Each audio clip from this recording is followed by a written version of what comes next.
नवरात्रि की कथा अत्यंत प्राचीन और पौराणिक परंपराओं से जुड़ी हुई है, जिसमें माँ दुर्गा के अद्भुत पराक्रम, उनकी महिमा और 9 स्वरूपों की उपासना का वर्णन मिलता है।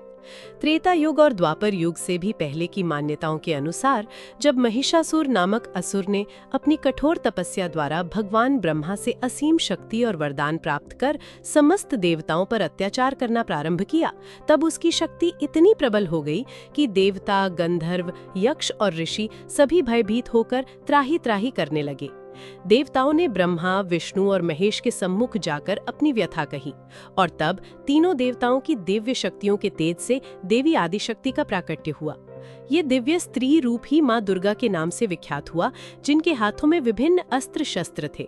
सिंह वाहन पर आरूढ़ वे देवी अत्यंत दैदीप्यमान प्रकाश से प्रकाशित थीं।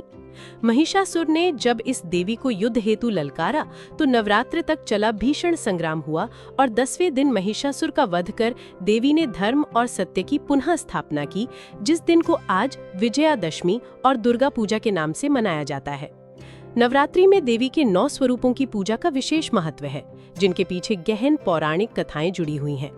पहले दिन माता शैलपुत्री की पूजा होती है, जो पर्वतराज हिमालय की पुत्री और पार्वती का रूप मानी जाती हैं। वे सच्चे धैर्य और भक्ति का प्रतीक है। दूसरे दिन ब्रह्मचारिणी की उपासना होती है, जिन्होंने घोर तपस्या द्वारा भगवान शिव को पति स्वरूप प्राप्त किया और जो साधना और तप की शक्ति का प्रतिनिधित्व करती हैं।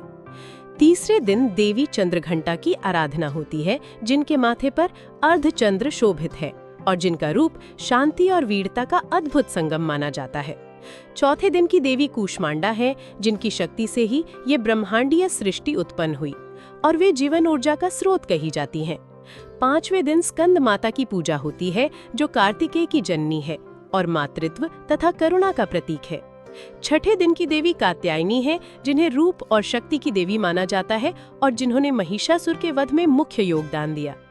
7वें दिन काल रात्रि का पूजन होता है, जिनका रूप उग्र और भयावह है, पर वे अपने भक्तों के सभी संकट हर लेती हैं और इन्हें अभय और निर्भीकता प्रदाता माना जाता है। 8वें दिन महागौरी की पूजन होती है, जिनका रूप श्वेत और उज्जवल है। वे पवित्रता और कल्याण की देवी कही जाती हैं। 9वें और अंतिम दिन सिद्धिदात्री की आराधना होती है, जो भक्तों को सभी प्रकार की सिद्धियां और आत्मज्ञान प्रदान करती हैं।